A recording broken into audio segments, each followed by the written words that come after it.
서울의 가을은 언제나 쓸쓸했다. 단풍이 물든 거리를 걷다 보면 바람이 속삭이듯 지나가는 소리가 들려왔다. 나는 지은 25살의 평범한 회사원이었다. 홍대 근처의 작은 아파트에서 혼자 살았고, 낮에는 마케팅팀에서 자료를 정리하며, 밤에는 창가에 앉아 커피를 마시며 창밖을 바라보는 게 일상이었다. 한국 사회에서 여자가 혼자 사는 건 아직도 눈총을 받는 일이지만 나는 그 자유를 사랑했다. 가족은 제주도에 살았고 엄마의 전화는 항상 언제 결혼할 거냐로 시작됐다. 나는 웃으며 대답했지만 속으로는 그 질문을 피하고 싶었다. 왜냐하면 내 마음속에 숨겨진 비밀이 있었으니까. 그 비밀은 소아를 만난 그날부터 시작됐다. 여름의 끝자락 한강공원에서였다. 나는 친구들과 피크닉을 왔는데 비가 갑자기 쏟아지기 시작했다. 우산 없이 뛰어다니던 중 나무 아래에서 웅크리고 있는 그녀를 봤다. 검은 머리카락이 비에 젖어 얼굴을 가리고 있었고 그녀의 눈은 평범하지 않았다. 깊고 어둡고 마치 숲속 늑대의 눈처럼 날카로웠다. 괜찮아요. 내가 물었고 그녀는 고개를 들었다. 그 미소가 세상을 다 가진 듯한 그 미소가 나를 사로잡았다. 고마워요. 비가. 싫은데 그녀의 목소리는 부드러웠지만 그 안에 숨겨진 떨림이 느껴졌다. 우리는 함께 우산을 쓰고 걸었다. 그녀의 이름은 소아, 26살, 프리랜서 일러스트레이터였다. 그녀는 인사동 근처에서 산다고 했고 좋아하는 음식은 김치찌개라고 웃으며 말했다. 그날 우리는 한강변 카페에 앉아 이야기를 나눴다. 소아는 그림에 대한 열정을 쏟아냈고 나는 그녀의 손가락에 묻은 물감 자국을 보며 웃었다. 당신 손, 예술가 손 같아요. 내가 말하자 그녀의 뺨이 살짝 붉어졌다. 한국 여자들 사이에서 그런 순간은 드물지 않지만 내 가슴은 이상하게 뛰었다. 그것은 우정 이상의 무언가였다. 며칠 후 우리는 다시 만났다. 이번엔 명동의 거리에서. 소아가 보내온 메시지, 오늘 달이 예쁜데 같이 볼래? 나는 망설이지 않고 나갔다. 우리는 네온사인 아래를 걸으며 한국의 번화한 밤을 즐겼다. 그녀의 손이 내 팔을 스칠 때마다 전기가 흐르는 듯 했다. 지은 씨, 당신은. 특별해. 소아가 속삭였다. 그날 밤 우리는 처음으로 입을 맞췄다. 비밀스러운 키스, 사람들 사이에서 숨겨진 그 순간. 나는 알았다. 이건 사랑이었다. 레즈비언으로서의 사랑, 한국 사회에서 금기시되는 그 감정. 하지만 소아의 눈빛은 나를 안심시켰다. 우리만 알면 돼. 그러나 소아에게는 더 깊은 비밀이 있었다. 첫 번째 보름달이 뜬 밤, 그녀가 내 아파트로 왔다. 창문을 두드리는 소리에 깜짝 놀라 문을 열었는데 소아가 서 있었다. 그녀의 옷은 찢어져 있었고 팔에 상처가 나 있었다. 소아야. 무슨 일이야? 내가 소리쳤지만 그녀는 나를 끌어안으며 떨었다. 달의 다리, 나를 부르는 것 같아 그녀의 목소리가 갈라졌다. 나는 그녀를 안으로 들여놓고 상처를 닦아주었다. 그때 그녀의 가슴에 새겨진 문신 같은 표식을 봤다. 늑대 머리 모양이 희미하게 빛나는 그 표시. 이게 뭐야? 내가 물었고 소아는 눈을 피했다. 가족 유산이야. 잊어줘. 나는 잊을 수 없었다. 그날 이후 소아는 더 자주 내게 왔다. 우리는 함께 시간을 보냈다.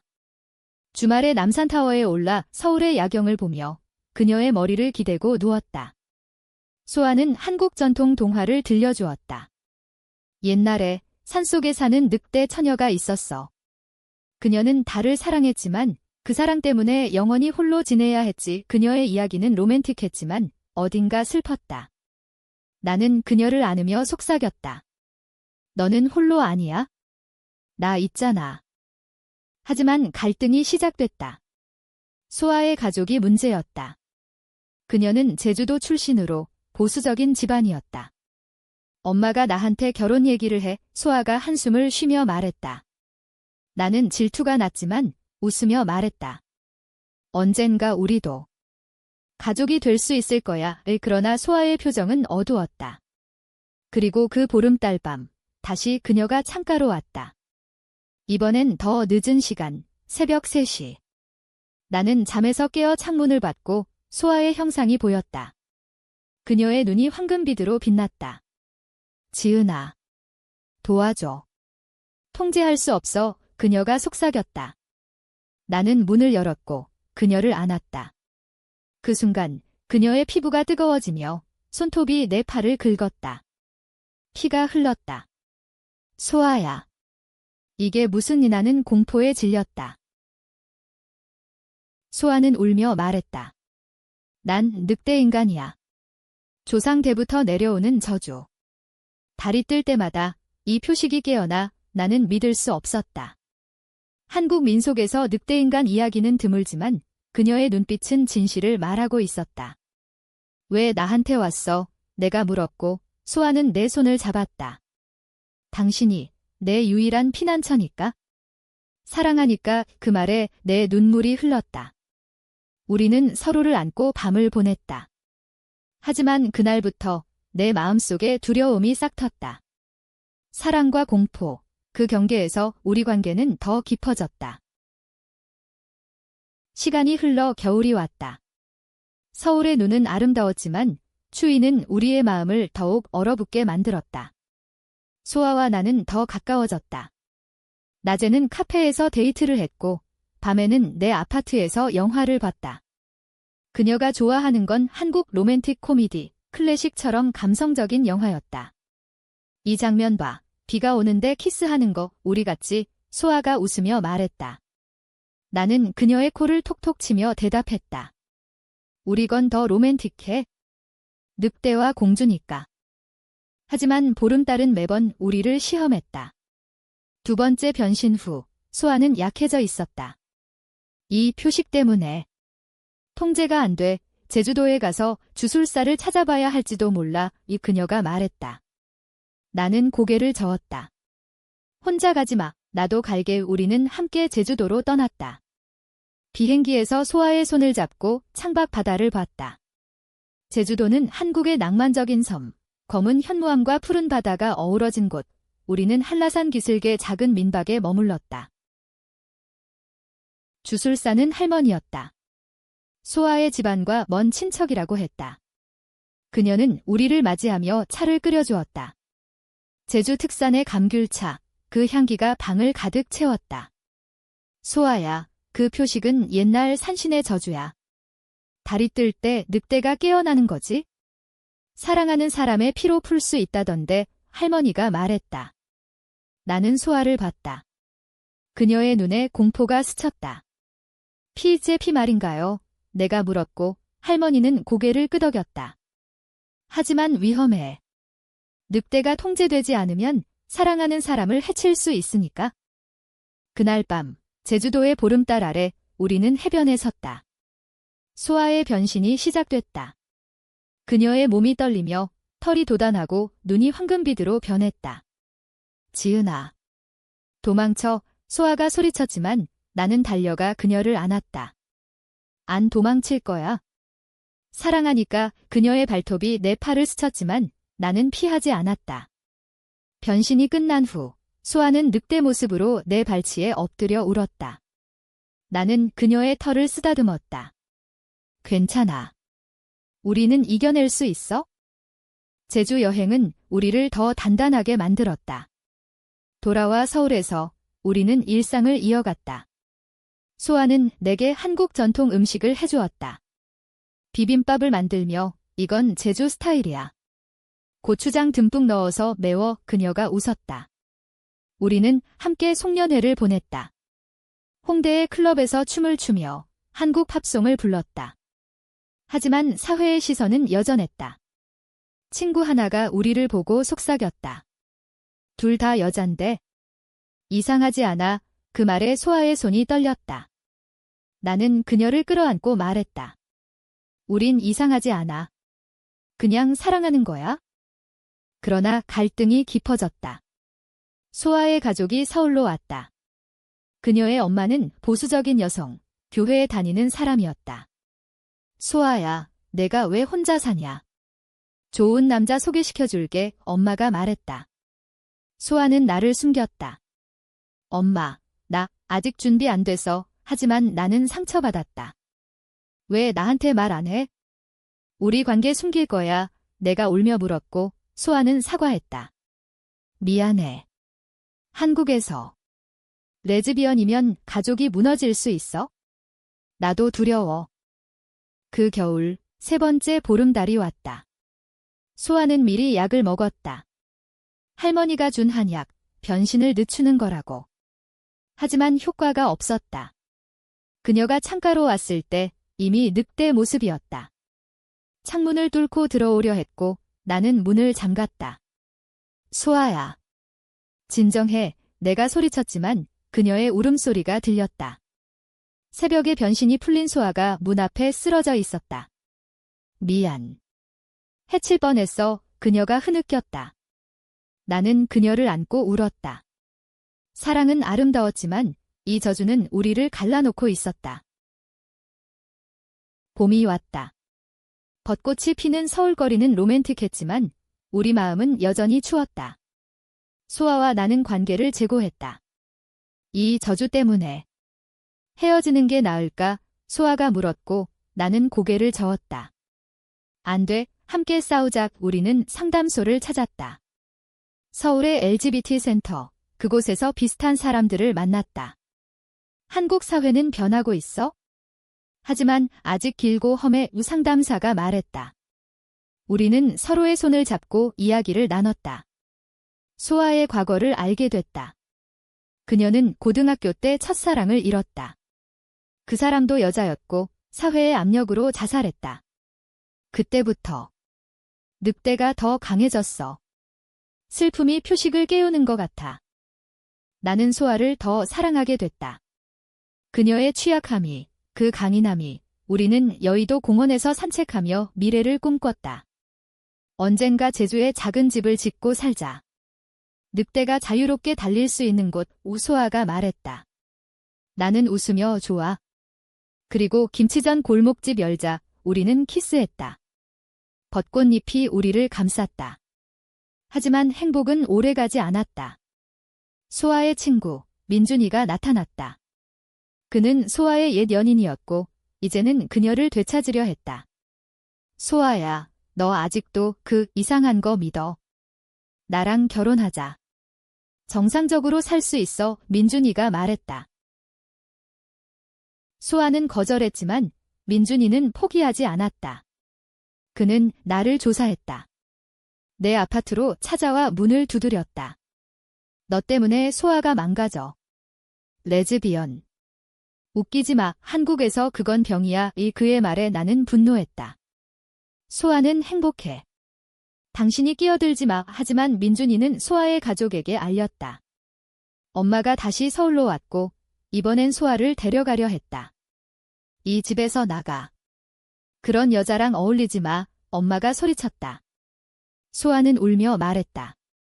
엄마, 지은이는 내 사랑이야. 늑대든 뭐든 그녀 없인 못 살아. 가족과의 대치가 시작됐다. 소아는 집을 나왔고 내 아파트로 왔다. 하지만 스트레스가 쌓였다. 네 번째 보름달, 그녀의 변신은 더 격렬했다. 창가에서 그녀가 울부짖는 소리가 들렸다. 나는 문을 열었고 늑대 소아가 나를 덮쳤다. 발톱이 내 어깨를 찢었고 피가 흘렀다. 소아야. 나봐. 내가 소리쳤고 그녀의 눈에 인간의 빛이 돌아왔다. 변신이 풀린 후 소아는 내 상처를 보며 절망했다. 내가 너를 해쳤어. 이제 끝내자. 그녀가 말했다. 나는 고개를 저었다. 아니야. 이 상처는 사랑의 증거야. 하지만 민준이는 멈추지 않았다. 그는 소아의 비밀을 알아챘다. 늑대 인간. 미쳤어. 이걸 가족한테 말할게. 그는 위협했다. 소아는 공포에 떨었다. 민준아, 제발. 그건 내 인생이야. 하지만 그는 웃었다. 너처럼 이상한 애랑. 당연히 말할 거야. 그날 소아는 나에게 말했다. 민준이를 막아야 해 내가.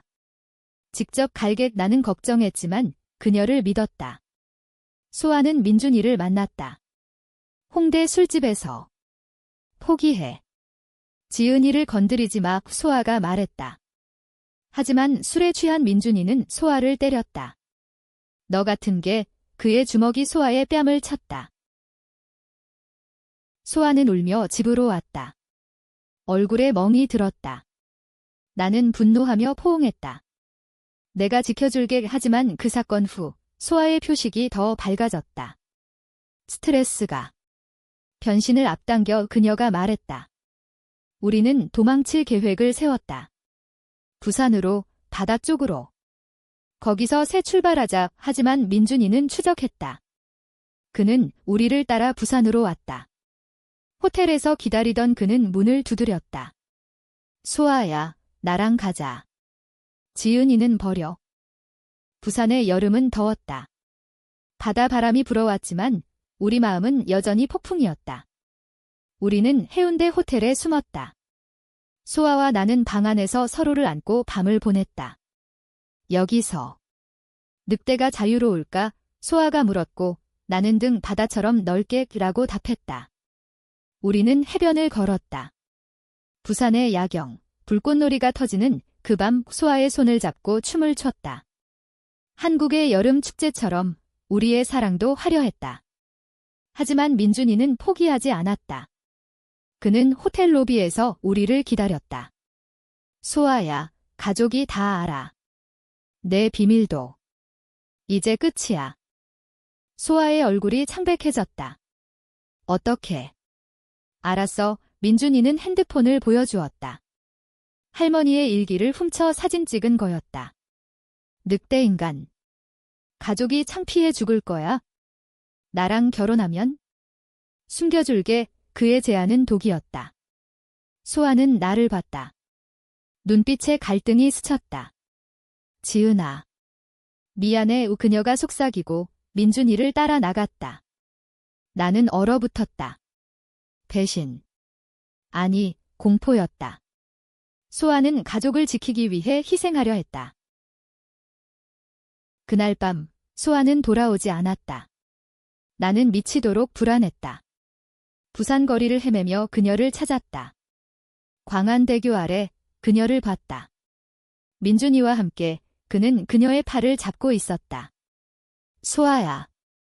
왜? 내가 소리쳤고 소아는 울었다. 지은아. 가족을 위해. 너도 위험해질 수 있어. 민준이는 웃었다. 봤지? 그녀는 나랑 가는 거야. 나는 달려가 소아의 손을 잡았다. 사랑한다면 나랑 싸워. 그 순간 보름달이 떠올랐다. 소아의 표식이 빛났다. 아, 안 돼. 그녀가 신음했다. 변신이 시작됐다. 부산의 거리 한복판에서 사람들이 비명을 지르며 도망쳤다. 소아의 몸이 커지며 털이 돋아났다. 민준이는 공포에 질려 뒷걸음쳤다.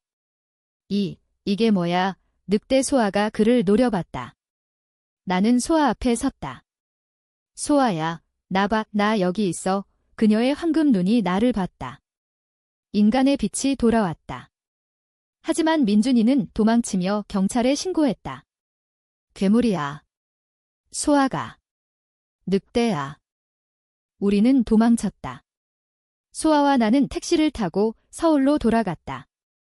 변신이 풀린 소아는 지쳤다. 미안해. 배신한 것 같아서 그녀가 울었다. 나는 그녀를 안았다. 아니야. 내가 선택한 거 이해해. 하지만 이제 함께야. 서울로 돌아온 우리는 숨을 곳을 찾았다. 소아의 친구, LGBT 커뮤니티의 도움으로 작은 쉼터에 머물렀다. 그곳은 서울 외곽, 한옥 스타일의 집, 전통 문살 창문 너머로 달이 보였다. 여기서 기다려줄게. 매번 창가로 올개의 소아가 웃었다. 하지만 추격이 시작됐다. 민준이는 가족과 함께 경찰에 갔다. 소아는 미쳤어. 환각증 환자야. 그는 늑대 이야기를 숨기고 우리를 정신병자로 몰았다. 소아의 엄마가 찾아왔다. 쉼터 문 앞에서 울며 말했다. 소아야, 집에 와, 그 여자 버려. 한국에서. 그런 사랑은 안 돼. 소아는 문을 닫았다. 엄마, 나 행복해. 지은이 덕분에. 하지만 엄마의 눈물은 우리를 흔들었다. 한국의 가족의 그 무게가. 5번째 보름달, 쉼터에서 변신이 왔다. 소아는 미리 묶어두었다. 이번엔 해치지 마라. 그녀가 말했다. 나는 그녀의 곁을 지켰다. 늑대의 울음소리가 한옥을 울렸다. 창밖에서 사람들이 모여들었다. 민준이와 가족, 경찰까지. 소아를 데려가 소리가 들렸다. 나는 문을 지켰다. 그녀는 내 사람이에요. 변신이 끝난 소아가 깨어났다. 지은아. 사랑해. 우리는 키스했다. 그 순간 문이 부서졌다. 카오스가 시작됐다. 경찰이 쉼터에 들이닥쳤다. 소아 씨, 보호를 위해 데려가겠습니다. 그들은 그녀를 수갑 채웠다. 민준이는 뒤에서 웃었다. 봤어. 이제 끝. 소아는 저항했다. 지은아. 놓지 마. 하지만 나는 끌려나갔다. 병원으로, 정신과 병동으로. 의사는 말했다. 환각증, 동성애 트라우마. 치료가 필요해. 소아는 강제 입원됐다. 나는 밖에서 시위를 했다. LGBT 단체가 모여들었다. 서울 거리에서 플래카드를 들고 외쳤다. 사랑은 범죄가 아니다. 늑대든 뭐든 자유를. 나는 소아를 구하기 위해 싸웠다. 제주 할머니에게 도움을 청했다. 그녀는 비밀 주술을 가져왔다. 이 부적, 표식을 잠그는 거야? 하지만 사랑의 대가가 필요해. 할머니가 말했다. 무슨 대가요? 내가 물었고 그녀는 너의 피와 눈물이라고 답했다. 나는 망설이지 않았다. 병원 앞에서 나는 부적을 쥐고 주문을 외웠다. 한국 무속 신앙처럼 그 의식은 감동적이었다. 소아야, 나 올게. 민준이는 여전히 방해했다. 그는 나를 협박했다. 소아를 포기해. 아니면 내 가족한테 다 말할게. 내 제주 가족, 엄마에게. 나는 울었지만 포기하지 않았다. 밤에 병원을 침입했다. 간호사를 피해 소아의 방으로 갔다. 그녀는 약에 취해 누워 있었다. 소아야, 내가 부적을 그녀 가슴에 대자 표식이 빛났다. 소아의 눈이 떠졌다. 지은. 아파. 그녀가 속삭였다. 우리는 도망쳤다. 병원 창문을 넘어 서울의 밤거리를 달렸다. 하지만 추격은 치열했다. 민준이가 차를 몰고 따라왔다.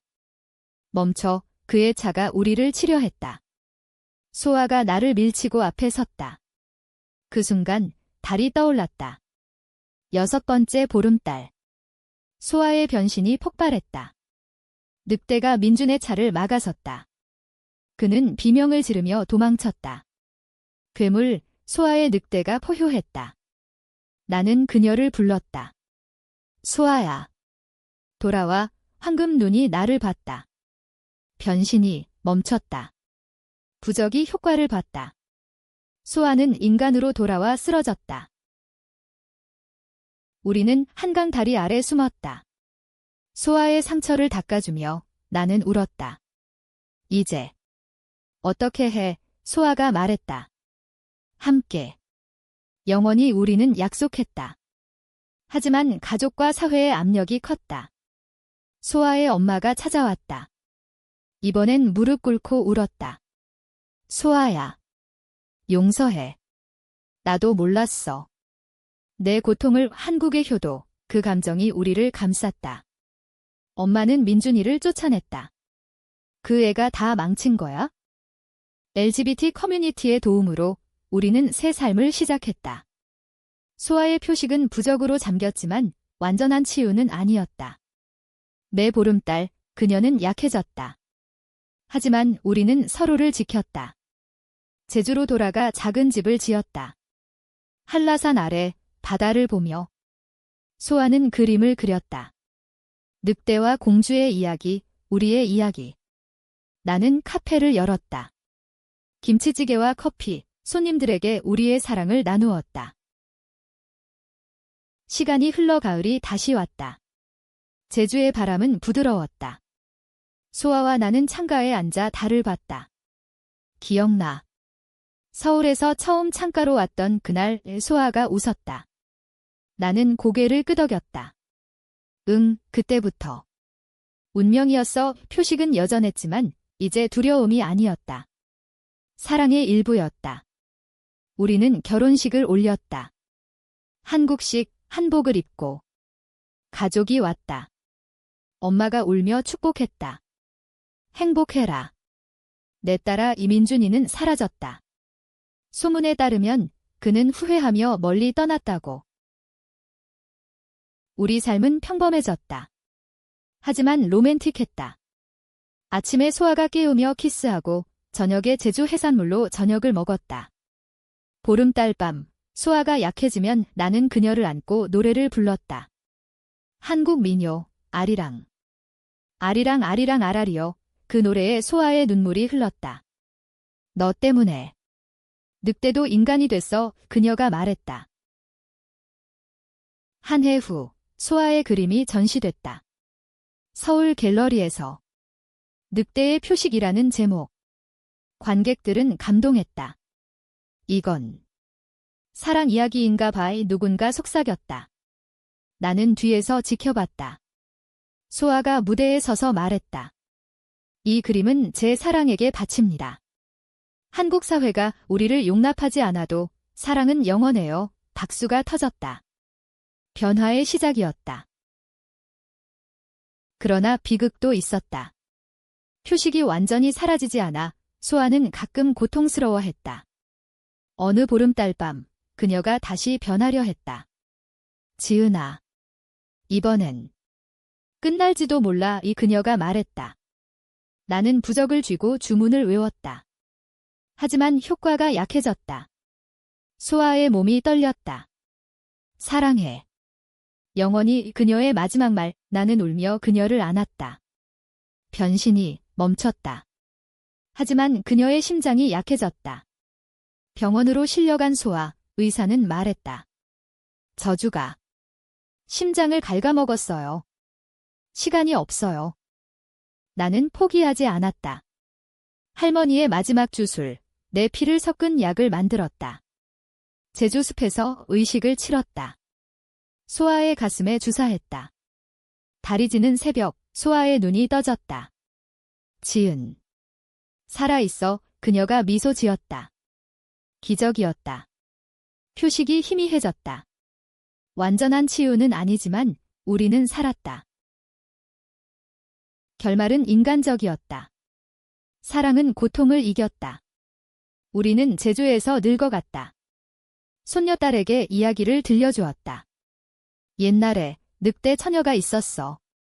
그녀는 달을 사랑했지만 진짜 사랑은 인간의 품이었지. 이 손녀가 웃었다. 할머니들처럼 우리는 고개를 끄덕였다.